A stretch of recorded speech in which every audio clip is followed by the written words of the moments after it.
Bonjour, bonjour, bienvenue sur cette vidéo. Attendez, je vais déjà m'asseoir. Je m'appelle Mariama. Je vous reviens avec cette vidéo. En fait, c'est pour vous parler de la procédure par rapport à mon fils et remercier déjà beaucoup des mamans qui m'ont appelé. Depuis ce matin, j'ai eu beaucoup des appels. J'ai un peu une voix qui est un peu grave parce que depuis 2 jours, j'ai la toux et tout. J'arrête pas de tousser. J'avais pris froid depuis jeudi passé quand je suis allée déposer les colis à la poste et tout. Et je vous remercie beaucoup pour l'attention que vous avez sur cette affaire qui est celui de mon fils Nelson. Merci beaucoup pour votre lumière, merci pour votre amour, merci pour waouh, cet élan de générosité. Merci, merci beaucoup. Merci à vous tous. Merci, ça me touche énormément. Merci. Merci beaucoup à tous ceux qui m'appellent, les mamans qui me réconfortent, d'autres qui m'appellent, qui m'expliquent leurs problèmes et tout, qui veulent savoir comment va Nelson et tout. Mais merci, merci beaucoup pour votre attention sur Nelson. Merci beaucoup pour votre attention sur ma personne aussi. Merci beaucoup d'avoir pris ce problème à bras le corps. Merci pour pour ceux qui polémiquent là-dessus. Merci beaucoup pour le temps que vous donnez à Nelson et merci au temps que vous me donnez à moi. Merci, merci. Que Dieu vous le rende centuple. Merci beaucoup. Et de ce faire, je venais juste vous expliquer parce que j'ai reçu un courrier aujourd'hui. En fait, hier, il était déjà passé. Il a laissé ça. Et je n'étais pas là. Parce que, comme vous savez, le matin, comme je vous l'ai dit, les personnes qui payent les produits spirituels quand je suis en live le matin, j'ai déjà travaillé les produits spirituellement. Et le matin, je fais des emballages que je vais déposer à la poste. 2 fois, il y en a plusieurs. Donc, ce qui fait que je suis généralement pas là. Donc, les gens me manquent beaucoup, souvent, quand ils viennent comme ça et tout. Là, quand je suis revenue, j'ai trouvé ça. Donc, le facteur était passé. Et du coup, aujourd'hui, je ne suis pas allée très tôt, je suis restée, je me suis dit, comme il a dit qu'il devait passer, en tout cas, je vais rester pour attendre. Et puis, j'ai attendu, je l'ai eu en bas de chez moi. Et puis, je l'ai demandé si j'avais un courrier, il m'a dit oui. J'ai signé, et puis il m'a remis le courrier. Donc, voilà. Qui parle de jugement de main levée, des mesures d'aide, de gestion budget familial. Voilà. En fait, comme je vous l'avais dit tantôt, il y avait des associations UDAF qui m'avaient été envoyées, l'AMO et tout. Mais ils vont faire la main levée de ça. Et ils disent qu'il y a l'impossibilité pour le service de travailler avec moi. C'est d'où la décision du placement de Nelson auprès de l'ASE. C'est-à-dire qu'ils sont passés chez moi, je pense 1 ou 2 fois, d'après ce qu'ils m'ont dit là, et qu'ils ne m'ont pas trouvé. Et c'est ça qui a fait qu'ils ont placé Nelson. Mais sauf que je n'ai reçu ni de lettre, ni de bout de papier comme celui-là, qui prouve que j'avais une convocation pour que je puisse aller récupérer le courrier. Je n'ai rien eu du tout. Voilà. Et je n'avais aucune information comme quoi il y avait des gens qui passaient chez moi et tout. Je n'avais rien comme information. Si je me suis rendue le 7 à Versailles, c'est tout simplement parce que l'avocat que j'avais demandé pour Nelson, pour qu'il a été commis d'office, m'a laissé un message vocal me disant que j'ai audience avec Nelson, je devais passer à 10h30. elle m'a aussi envoyé un mail que j'ai répondu. Je n'avais pas connaissance que les gens de l'association euh, sont passés chez moi. J'avais aucune connaissance de ça. Parce que moi, le matin, quand je finis de travailler mes produits, je suis dans mes livraisons. Je suis en train d'aller chercher les pots pour pouvoir mettre les produits et tout. Parce que moi, je sais qu'à cette heure-là, mon fils n'est pas à la maison, il est à l'école. Et avant de partir, j'ai déjà cuisiné. Donc, s'il revient vers 11h30 et tout, moi, je suis déjà de retour. En ce moment-là, on mange ensemble, lui et moi, avant qu'il repart à partir de 12h30, deux fois 13h moins. Ou bien deux fois 14h moins, donc 13h40 ou 45. C'est pour ça, moi, j'ai fait mon planning euh, euh, par rapport à la venue de mon fils quand il vient manger à la maison. Quand lui, il est à l'école, moi, je ne suis pas aussi là. Je sors pour aller vaquer à mes occupations. Mais ce qui peut m'interpeller, que les gens sont passés, ou bien comment envoyer une convocation, quand c'est comme ça, avec accusé de réception, je vais avoir un papier. Si je ne l'ai pas, comment je vais faire pour savoir que les gens sont passés chez moi et que j'avais rendez-vous avec des gens? Je ne savais pas que j'avais rendez-vous avec eux. J'ai dit ça à la juge là-bas à Versailles, que je ne savais pas que j'avais rendez-vous. Si l'avocate ne m'avait pas laissé ce voice, m'avait pas envoyé un mail la veille, je ne saurais pas, je n'aurais pas su. Il se passe quelque chose de bizarre ici chez moi avec les courriers et tout. Je leur ai expliqué ça. Mais de là à prendre la décision de placer mon fils parce qu'on ne m'a pas rencontré, mais je trouve qu'il y a une marche. Il y a quelque chose qui ne va pas là. Il y a quelque chose qui ne va pas. Je leur ai expliqué ça là-bas. Je dis ça pourquoi? Parce que le motif de placement qui me dit que c'est parce que le service a été dans l'impossibilité de travailler avec moi. Mais c'est juste une incompréhension en fait. C'est juste une incompréhension. Parce que j'étais pas là. Vous ne pouvez pas décider de placer mon fils tout simplement parce que vous ne m'avez pas rencontré et que je n'ai aucune preuve de votre passage. Comment je fais pour savoir? J'ai expliqué. Je n'arrête pas d'expliquer. Ça, quand je dis ça, c'est pour que les mamans qui sont dans ce cas de figure puissent comprendre que il y a des choses qui se passent dans ce pays-là qu'il faut vraiment qu'on essaie de remettre les choses à plat. Parce que vraiment, si tu n'as pas la crainte de Dieu et que si tu n'es pas quelqu'un qui a la foi et que tu as vraiment une lumière incroyable en toi, tu vas commencer par voir un peu le diable à toutes les portes. Parce que c'est juste pas possible. C'est juste pas possible. Vous ne pouvez pas placer un enfant tout simplement parce que vous n'avez pas pu rencontrer la maman de cet enfant-là. C'est pas comme si je savais. Je ne savais pas que les gens passaient chez moi. Je ne savais pas. C'est il y a des caméras, mais il faut aller consulter les caméras pour voir. Je n'ai pas eu de convocation. Rien du tout. C'est vraiment une incompréhension. Il faut régler ce problème-là. Parce que c'est très injuste pour mon fils Nelson, qui est quelqu'un qui respecte beaucoup. Il est très respectueux, non seulement du civisme, et puis des aînés. Et c'est un enfant très poli. C'est un monsieur, en fait. C'est un monsieur.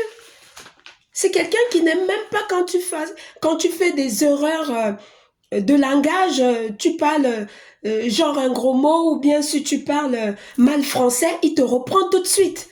Il t'explique que non, on ne parle pas comme ça, c'est plutôt comme ça. C'est un enfant qui est bien élevé. C'est un enfant qui est correct. Il ne mérite pas vraiment cette injustice-là. Il ne mérite pas de vivre cette injustice-là. Parce que s'il aurait été brouillon, j'aurais pu comprendre que non, c'est parce qu'il est brouillon que on le met là-bas pour le corriger et tout et tout. Mais il n'est pas brouillon. C'est quelqu'un qui est calme. Il adore les jeux de société. Il est de la vieille école. Nelson, c'est quelqu'un qui réfléchit comme un vieux. C'est quelqu'un qui fait des choses comme des grandes personnes. C'est pas quelqu'un d'agité. Et en plus, celui qui était harcelé par son ancien camarade du collège Giacometti, qui s'appelait Aslan. Lui, Aslan, il continue ses études. Mais Nelson, lui, on le place. C'est très injuste, ça. C'est très injuste. Tout l'entourage de Nelson ici, ils sont dépassés. Tout le monde est dépassé. Parce qu'on l'entend jamais. C'est pas un enfant brouillon. C'est pas quelqu'un qui va faire exprès de mettre le désordre ou bien. Non, non, il n'est pas comme ça. C'est très injuste. C'est très injuste de le placer tout simplement parce que vous êtes venu chez moi et puis vous ne m'avez pas rencontré. Non, non, c'est très injuste ça. C'est pas normal. En plus, c'est suite à un harcèlement dont lui, il a été victime. Et puis, c'est la dernière semaine, là où il a commencé à avoir des bonnes notes. En français, il a eu 20. En espagnol aussi, il a eu des très bonnes notes. Et c'est dans la même semaine où il a des 20 et des 15 et tout, qu'on décide de le placer. Et après, quand vous vous comportez comme ça avec un enfant qui est non seulement poli et droit, intelligent, il essaie de donner du mieux qu'il peut et tout. Après, vous êtes étonné. Quand vous faites ça, vous voulez qu'il devienne quoi en fait? Vous voulez qu'il devienne quoi en vous comportant comme ça envers lui? Si vous avez tellement besoin d'argent pour vos subventions, je vous ai déjà dit, mettez les cagnottes, nous les mamans africaines, on va cotiser pour vous donner. On pourra au moins vivre en toute quiétude avec nos enfants. Parce que vu que nos enfants sont devenus vos cibles, mettez les cagnottes. Comme ça, toutes les femmes africaines, toutes les mamans africaines ici qui vivent en Occident, en Europe, surtout en France, on va cotiser pour donner ça à toutes ces associations-là pour que vous nous laissez tranquilles. De là à placer un enfant tout simplement parce que vous êtes venu et vous n'avez pas rencontré sa mère. Mais c'est incroyable. C'est incroyable. Et de formater les choses, monter des trucs de toutes pièces. Comme quoi, je ne parle pas avec mes filles, j'ai coupé le pont avec mes enfants, est-ce que je ne suis pas un danger pour mon fils? Vous inventez des trucs qui n'ont même pas lieu d'être en fait. C'est un non-événement. C'est un non-événement. Je n'ai jamais coupé les ponts avec mes filles. Je parle avec mes filles tous les jours. Il y en a une qui vient de trouver un nouvel appartement. Je parle avec mes enfants tous les jours. Je n'ai aucun problème avec ça. Quand on ne connaît pas quelque chose, on pose la question. On n'invente pas. Inventer, c'est une utopie. Vous prêchez le faux pour connaître le vrai. Ce genre de manipulation micmaquée là, c'est du propre au pervers narcissique. C'est une jalousie qui n'a pas lieu d'être. C'est une jalousie qui ne dit pas son nom. On vous a fait quoi? Moi, principalement, je vous ai fait quoi? Parce que vous n'êtes pas venu chez moi, vous placez mon fils. Vous êtes venu chez moi, vous ne m'avez pas rencontré, vous placez mon fils. Est-ce que ça, c'est un motif, ça? De placement. Mon fils n'est pas quelqu'un... On place un enfant quand l'enfant est maltraité, quand l'enfant a des problèmes... non seulement il est maltraité, il est violent, il est quelqu'un qui est très agité. Mais non, il ne l'est pas. Les personnes qui sont agitées, ils sont en train de continuer les études. Et lui qui a il a le respect du civisme et tout, il a toujours eu des bonnes notes en civisme. Toujours, depuis le primaire. Depuis le primaire, vous pouvez vous renseigner ici auprès, on vous le dira. C'est quelqu'un de calme et de réservé. Ça ne fait pas de lui un criminel, ça ne fait pas de lui un enfant agité. Pardon. Pardon. Vous voulez transformer ses qualités en défaut. Pourquoi? Est-ce que être calme et réservé, c'est un défaut? C'est une qualité. Pourquoi vous voulez forcément que ça devienne un défaut? Je ne sais pas qui se cache derrière cette affaire-là, mais sauf que on ne peut pas cacher la lumière du soleil. quelle que soit la durée de la nuit, le soleil finit toujours par apparaître.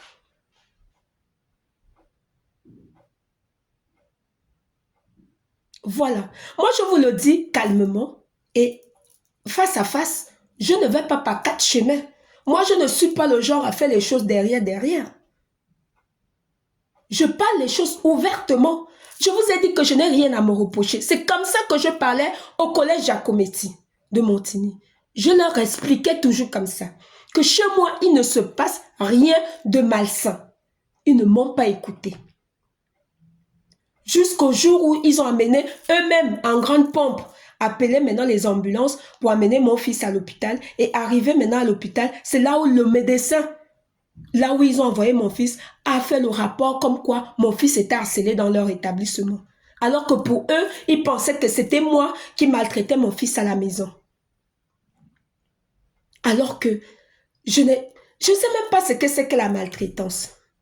Je ne sais pas ce que c'est.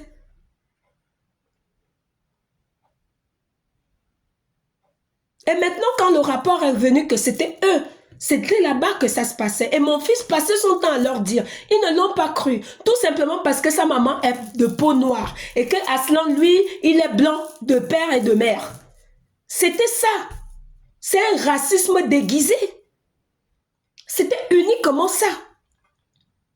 Quand c'est un des enfants qui n'ont pas des parents de couleur noire, qui pose un acte qui n'est pas normal, on le banalise, on dit que non, c'est un petit foufou. C'est comme ça que les profs là-bas m'avaient répondu. Non, non, il n'est pas dangereux, c'est juste un petit foufou. Mais le petit foufou a fait que voilà Nelson qui est aujourd'hui placé, alors que Nelson n'est pas foufou du tout. Il est carré, il est responsable, il est très réservé, il est calme et c'est lui qu'on place. Je ne trouve pas ça normal. C'est très injuste. Et il faut corriger cette injustice-là. Il faut corriger ça. Voilà, ce n'est pas du tout normal. C'est pas normal. Vous ne pouvez pas, quelqu'un qui est calme, vous le placez, et quelqu'un qui n'est pas calme, qui est agité comme une puce et tout, vous le laissez librement et tout. J'ai demandé à rencontrer les parents de ce Aslan. Mais la directrice de l'école Giacometti m'avait dit non, qu'elle ne pouvait pas me mettre en contact avec eux. Je voulais discuter avec eux de parent en parent, pour savoir pourquoi ils ne donnent pas de l'amour à leur enfant. Parce qu'un enfant qui reçoit de l'amour à la maison ne peut pas vouloir taper sur ses camarades tous les jours à l'école. Ça veut dire qu'il y a quelque chose qui ne va pas. C'est de ça que je voulais parler avec ces parents-là. Mais je n'ai pas eu l'occasion de discuter avec eux. Parce qu'on me l'a interdit. Ils ne voulaient pas me le passer. Ils ont dit que ce n'était pas leur rôle. J'ai compris et j'ai respecté. Mais maintenant, et je n'ai même pas porté plainte. Je n'ai pas porté plainte. J'ai appelé le commissariat de Guyancourt pour vouloir faire une main courante, mais ils m'ont fait comprendre qu'il y a tellement de harcèlement en ce moment que si je porte plainte, ça va mettre du temps pour qu'on puisse me répondre et tout. Je n'ai pas continué, j'ai laissé tomber.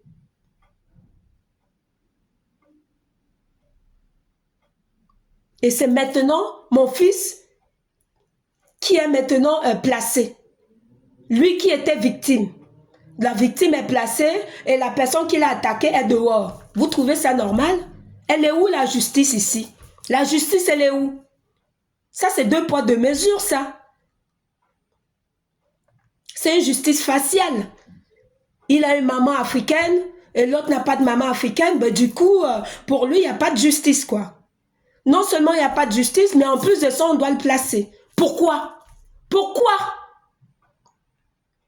C'est aussi un Français comme tout autre. Il est né ici au Chénet. Et je veux la justice pour mon fils. Je vous ai déjà prévenu. Je veux la justice pour mon fils. Ça ne va pas être facile avec moi. Je vous ai dit ça. C'est bango. Avec moi, ça ne va pas être facile. Je veux la justice pour mon fils. Il ne mérite pas d'être traité comme ça. Déjà, pour avoir une place là-bas au Collège des Prés, il a fallu que j'aille crier là-bas au département des Yvelines pour qu'on puisse lui trouver une place. Parce que les gens se plaisent dans les bureaux, les enfants sont là, ils travaillent pour les enfants de la République, mais pour trouver une place à un enfant, il n'y en a pas. alors qu'on était déjà en plein de début, presque la fin du mois de juin, que j'ai écrit là-bas pour leur donner. Demander une place. Et jusqu'en octobre, Nelson n'avait pas encore de place. Pourquoi? Pourquoi? Pourquoi vous triez les gens comme les grains de riz comme ça là? Pourquoi? C'est quoi cette manière de travailler? C'est grâce à ces enfants-là que vous avez les places dans les bureaux que vous vous plaisez? S'ils ne sont pas là, vous allez travailler quoi? Vous allez avoir quoi comme boulot? Et c'est derrière ces enfants-là, vous voulez en plus les placer pour pouvoir en vivre. C'est à quoi que faire un enfant ici en Occident, c'est devenu problématique. C'est un fonds de commerce incroyable pour vous, ça. Ça vous donne du travail, et non seulement ça, vous voulez encore les placer pour pouvoir vivre. Mais non, trouvez-vous des boulots, des boulots nobles, je ne comprends pas, moi. C'est quoi cette manière de faire? Et en plus de ça, c'est vous qui envoyez les parents des gens, de ces enfants-là. Il faut qu'on aille faire des tests psychiatriques entre vous et nous. Vous qui placez nos enfants pour pouvoir en vivre parce que vous n'avez plus de subvention. Et ceux qui sont dans les bureaux, qui sont trop pépères, qui se sentent trop responsables parce qu'ils sont directeurs de ci et ça, et qui ne veulent pas trouver des places aux enfants parce qu'ils se croient trop supérieurs. Qui doit faire des examens psychiatriques ici? Qui doit faire les examens psychiatriques? C'est vous ou c'est nous? En tant que parents. C'est pas normal. Il faut revoir ça. Ce comportement n'est pas normal. Il faut revoir ça. Voilà, il faut corriger ces erreurs-là. Ça se corrige, ça. Et il faut avoir l'aimabilité, quand vous faites quelque chose qui n'est pas correct et qu'il y a une erreur, de dire que oui, j'ai eu tort, c'était une erreur et je vais la corriger. C'est humain. C'est humain. Arrêtez de faire comme si vous avez la science infuse alors que vous ne l'avez pas. Personne n'a la science infuse. C'était Mariama. Bon après-midi. Merci. Bisous à tous. Et merci aux mamans qui m'écrivent tout le temps, qui m'appellent tout le temps. Merci beaucoup à vous pour votre amour pour mon fils Nelson. Merci. Que Dieu vous le rende au centuple. Merci beaucoup.